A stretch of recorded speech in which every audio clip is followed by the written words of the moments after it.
I think El Salvador is a really interesting experiment. People kind of don't like El Salvador for lots of other reasons.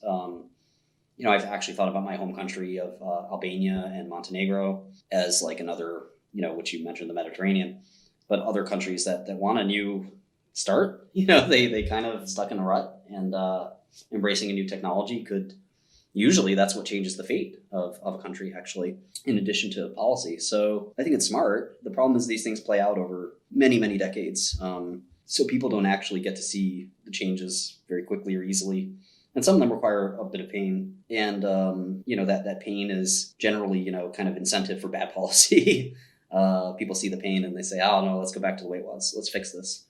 And you can't fix it sometimes. Or the cure is worse than the disease, whether it's handouts and entitlements, things like that, and you end up having a huge debt, and you end up having runaway interest payments, you end up having a worthless currency, and then there's no entitlements for anyone. But I think there's, got to be, sort of an answer to some of these things. And I think that the more America sort of chokes on bureaucracy and chokes on regulation, the kind of the worse that we get, and the more other countries get to catch up. And we have this very comfortable lead that I think tends to have us get lazy and sort of get more socialist and get more entitlement driven, which is a shame because I think like we get embarrassed about our lead to some extent. I was looking at Japan's GDP per capita the other day, and I was shocked to see that it's, I think, slightly, maybe even contracted over the last time, I really cared about this stuff, which is more than 10 years ago, while America's just goes up and up and up.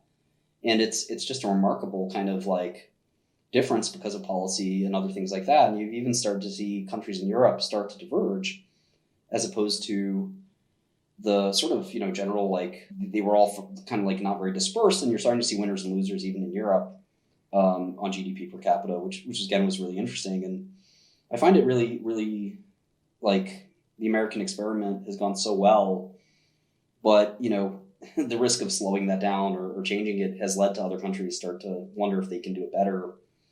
I think after the collapse of crypto, there's probably a bit of a mind virus in some people that, well, there is the right speed for these things and the wrong speed for these things. And crypto was kind of the wrong speed after we've sort of seen a lot of issues with crypto. But at the same time, like, there's a lot of issues with fiat, and the crypto philosophy has some benefit to it. So I don't know where things will go.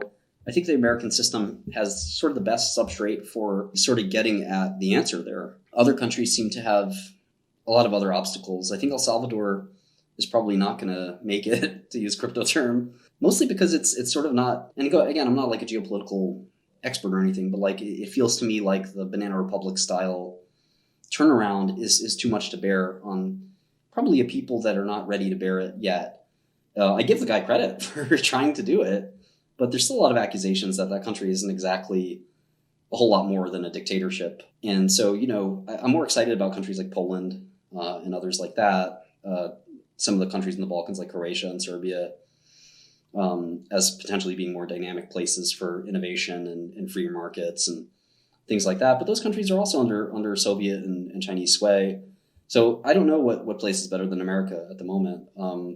But I do think, like, to the extent we hand more power to folks like Elizabeth Warren or people like that are really interested in regulation, really interested in using the state apparatus to sort of stamp out things that they don't like, we could see crypto and more importantly, AI kind of, get sort of dealt blows by the government. And if the stakes are really high, government can make gigantic mistakes, right? Vietnam is one reminder, but there are a number of others that policy-wise we can restrict, some of the most important innovation. Again, Italy is restricting GPT, not really on serious grounds, thankfully. It seems like a very minor thing that could be corrected and then sort of cured. But if you look at Germany and what they're doing with like GDPR and other kind of like data protection and other sort of privacy metrics, like we're getting to a point where like I think Twitter is probably considering like exiting Germany and other websites have to think about like, well, is this so restrictive that we don't want internet? We don't want to provide service in these places. And I think that's really, we're getting to the brink for a lot of these sort of social and business and government sort of institutions that sort of have to interact with each other. And it'll be interesting to see like how the powers that be will how it all shakes out. And I think I have a lot of faith that in America, we can't have things like a wealth tax or 80% income tax or really stringent regulations like regulations in AI, because somebody would throw up their hands and say, no, reason has to prevail. The problem is, if you look at the history of civilization, reason doesn't always prevail. And there's plenty of other countries that will self-inflicted wound themselves to oblivion. And there's countries that'll, like, some of the great empires of the past, like Britain and Netherlands and others, that maybe won't self-inflict themselves into oblivion, but they'll certainly cripple themselves. And I certainly don't want to be in the country that cripples itself. The problem is that I'm not sure you or I have much of a choice. Collectively, we do. Collectively, we can do a lot of things, but it's very hard to get people to act collectively. So, talking about it to some extent, like, is a little bit, frustrating. Like, I think any macro person knows, like, it's very hard to influence these things. Talking about them, for me, as more of a bottoms-up person, has always felt like a waste of time when, I could do an AI thing or, try to control my own destiny. I feel like America has this interesting position where we have gotten so far ahead and really have just been the most incredible economic engine in the history of the entire world. It's just given us this massive, massive advantage that we unfortunately are, like you said, becoming less competitive. We really have no rival.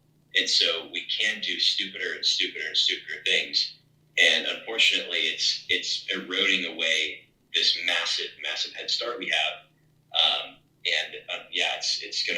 It's gonna be tough to see that lead dwindle. Even if it does take 50 years, I think it's a shame that it'll dwindle and that we don't have the guts to just step on the pedal and go for round two. Like, I want to see America win for the next 500 years. I wouldn't count us out just yet. I think there's people, like I mentioned Vivek Ramaswamy once before, but people like Vivek, it doesn't have to be only Vivek, but people like Martin Shkreli, people like 𝗕𝗏𝗄𝗏, people, who again, are not the most popular people necessarily, but they're people that I think are real Americans in a lot of ways, that, embody the best of America, that represent kind of this pioneering, swashbuckling kind of bootstrap sort of attitude. A lot of America that I don't like is very much an entitlement and handout state, very similar to Europe, where, again, if everybody puts their hand out and nobody wants to be the one that's, providing for each extended hand, there's nothing for anyone. And there's sort of this, like, very sort of weird sort of culture that starts to permeate, whether it's through media and so forth. So I see silver linings. For example, watching the media sort of collapse on itself is really interesting. Watching people sort of start to look for their own information, even if they're wrong sometimes. I personally think a lot of people don't really understand vaccines. I'm not going to go down that rabbit hole right now.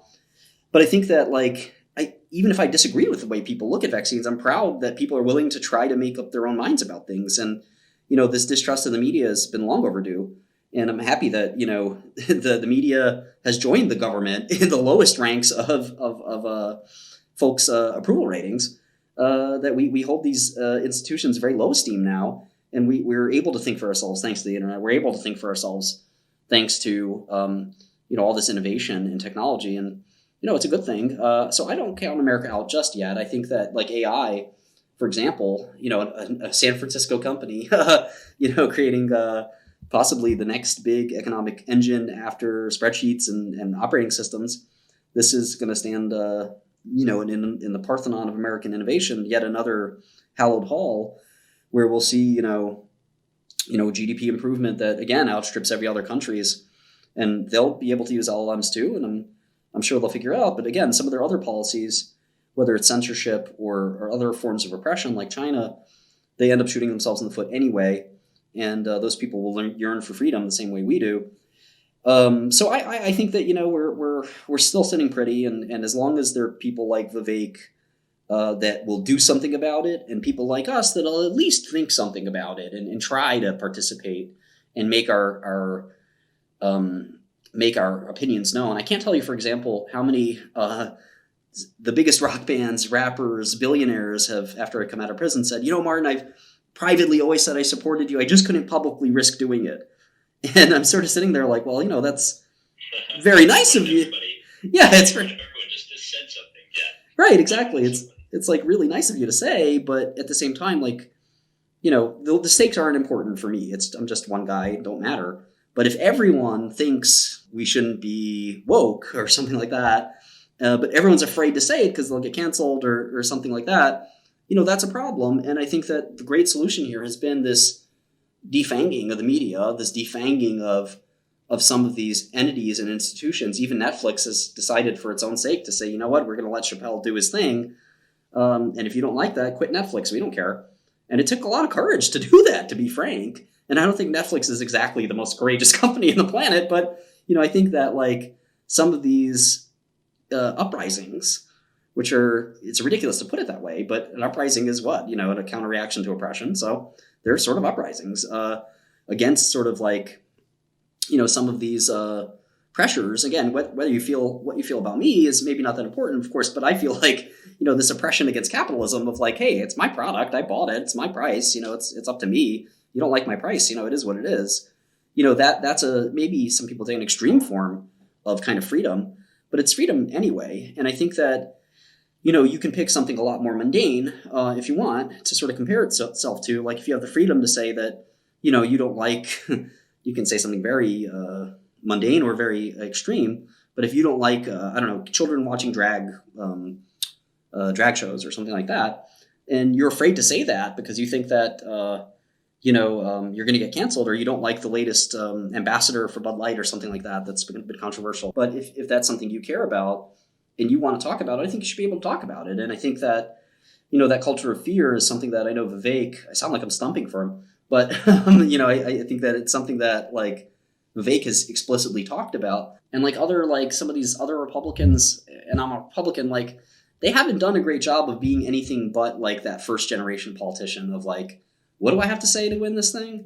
That's sort of still the prevailing attitude. And I think that like, even people on the left, I think that authenticity of argument is something that, we're all kind of looking for. When we look at Elon, somebody that, is pretty authentic. This isn't somebody that like pulls any punches or edits himself. He's becoming one of the most liked people out there, still polarizing, but liked nevertheless, because he's not afraid to sort of say what he wants, including clapping back at Joe Biden or a senator or, something like that, which is the way most of us would act if we got $100 billion or $200 billion.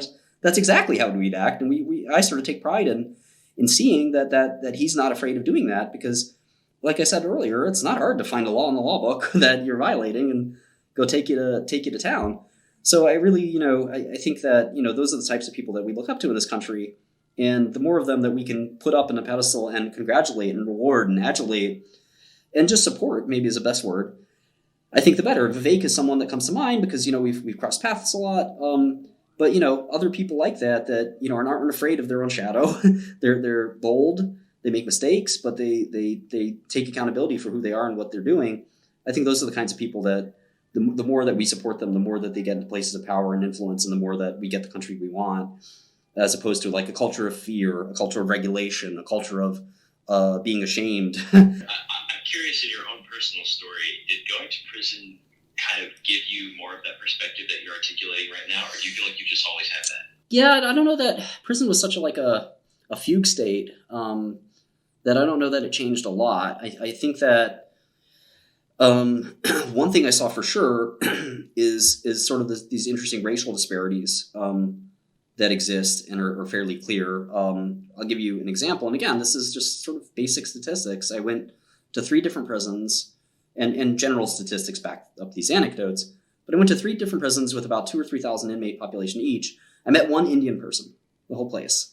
It's very interesting to see, you just can't not see it, that, cultural background seems to have a deep influence on, Indian Americans are now the wealthiest, sector, Asian Americans, the wealthiest earners above whites, above blacks and every other race. And it's very telling and interesting that that's the case. And what gives rise to that, and what can we learn from that? If there is something to learn, is very sort of puzzling to me. And again, we often live in these like cloistered environments. If you work on Wall Street, and you drive from, you don't even drive, you walk from your Park Avenue penthouse to your Midtown office and back, you don't really get to see the rest of the world. And if you do that for years and years, you tend to just block out the fact that there's a ghetto, that there's a urban environment full of minorities that have no education and they leave high school early to join a criminal lifestyle, and that's endemic.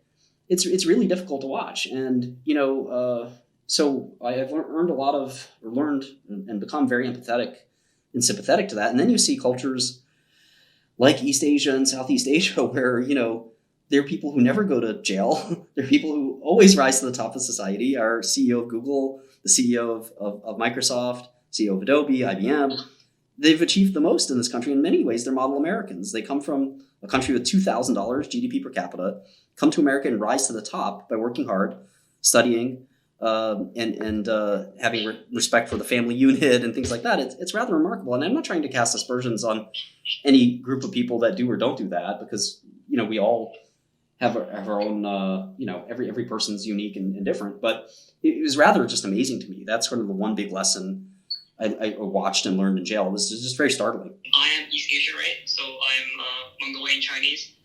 The average salary in Mongolia is $500. And speaking about this Asian sort of mentality or like Asian American thing, right? I had a really interesting first-hand experience with my fucking grandma. Made fun of me for not getting into an Ivy League school, and she went to an Ivy League school in America. So my cousins are, PhDs in America and such. That's just sort of the example, and it can be stressful at times. Also, with respect to Vivek, I mean, that guy literally achieved the American dream. His parents immigrated from, I believe, India. Right? Yep. The guy went to Yale and Harvard, was summa cum laude, I think. And now the guy's a multimillionaire, so. Yeah, no, it is the American dream. And why is that American dream not available to everyone? Or is it not? Those are the kind of things that I thought about in prison mostly. And, I have just an enormous number of friends from prison that, I want to see them succeed. I want to see them sort of, they want to see themselves succeed too. And, it's just that was kind of the big prison experience for me. Is this very eye-opening kind of reminder of the dramatic inequality in the country. Inequality is generally something somebody says when they're bemoaning it. I'm not bemoaning it or congratulating it. I'm just sort of stating the fact, at least that I saw with my own eyes, and also that statistics bear out. And, again, it's more curious to me than anything. I don't know what the answer is. I'm not a social scientist or anything like that, but you asked me about prison, and I would say that was kind of like the bigger thing. And then certainly during prison, there are a number of events that sort of have continued to play out geopolitically that seem to be echoes of the Roman Empire falling and stuff like that. But I think America's a little more resilient than maybe we're giving it credit for. But I think you can also never be too careful, right? You see the dollar kind of in our economic situation in general being fairly ugly. You see this, prosecution of the former president. You see a bunch of weird things happening that aren't great. And I think sometimes these things probably happen in cycles, that we have some myopia because we're living in 2023 right now, and that, we can't help but have a little myopia. If we zoom out a little bit and take a deep breath, things will probably be back to normal in 10 or 20 years. Although, again, this is the first time a president's been prosecuted, but really the first time a president's been impeached in recent memory is not just Trump, but also Bill Clinton got impeached. So there are times where these unprecedented things can happen, and you still normalize and you still get back to mean. And I think that the course-correcting nature of the American system is thankfully something that hopefully will, can embed itself and continue to ride on.